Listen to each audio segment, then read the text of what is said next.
Joining us here at Post 9 is Thoma Bravo founder and managing partner Orlando Bravo. Thoma Bravo has $131 billion under management. It's good to see you here at Post 9. Welcome, Orlando. Sarah and Carl, it's good to see you. Thanks for having me. It's good to be here in person. Yeah, good to have you, especially on a week where you made a deal, Next Gen Healthcare. I'm curious how that came together. Well, I can't talk about the specifics because the deal's announced but not closed. It's subject to regulatory and shareholder approval. But look, we're always buying companies and we're always selling companies. And the way for us our deals come about, which may be really interesting to your audience that trades these stocks, is we really care about three things. And those three things are literally the only thing that matters to us. One is, can we buy high quality revenue in enterprise software? Can we predict that revenue line over a long period of time? Second, can we create an earnings stream from that company? Can we turn those companies from low profits, which most of them are in the public markets, to very high profitable and growing companies, doing what we've done over 25 years? And then we take that P&L and can we make the rate of return that our investors expect by selling it at a reasonable multiple of cash flow, say 4 to 5 years down the road?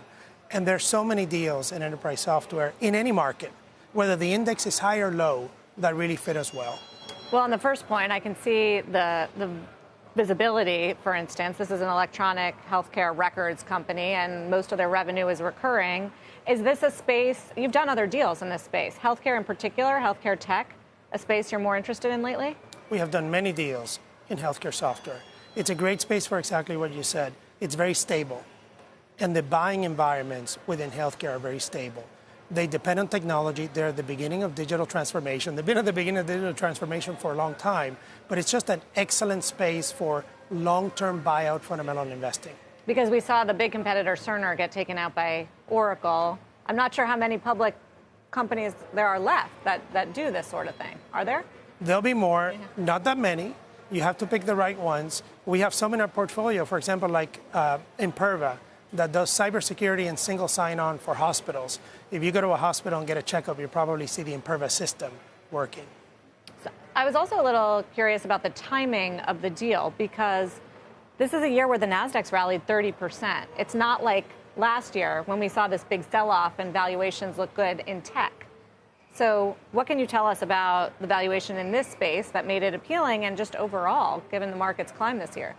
Such an important point, especially as it relates to owning a company versus trading an index. We don't buy the index, we don't sell the index, and therefore we don't have to attempt to predict the index, which nobody really can. We had a conversation before, and it was when we were doing all these deals, the index was coming down. Anaplan, Medallia, SailPoint, Ping, ForDrug, that slew of deals. Now the index is all the way back up. But what we care about is the company that we're buying, does it fit those three criteria, and can we make our rate of return on a fundamental basis with that company?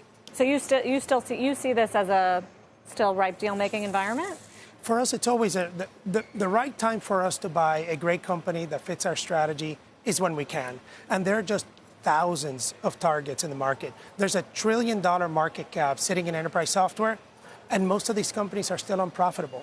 So there's a big value add opportunity for owners of these companies like But debt financing is tougher to come by. That has to affect the market. The quantum of debt financing is there. There's so many private lenders willing to put in significant capital into these companies. The problem is the rate. The rates that you have to pay for financing now are roughly 13%. So what we choose to do, and what we've done in recent deals, is take a lot less debt.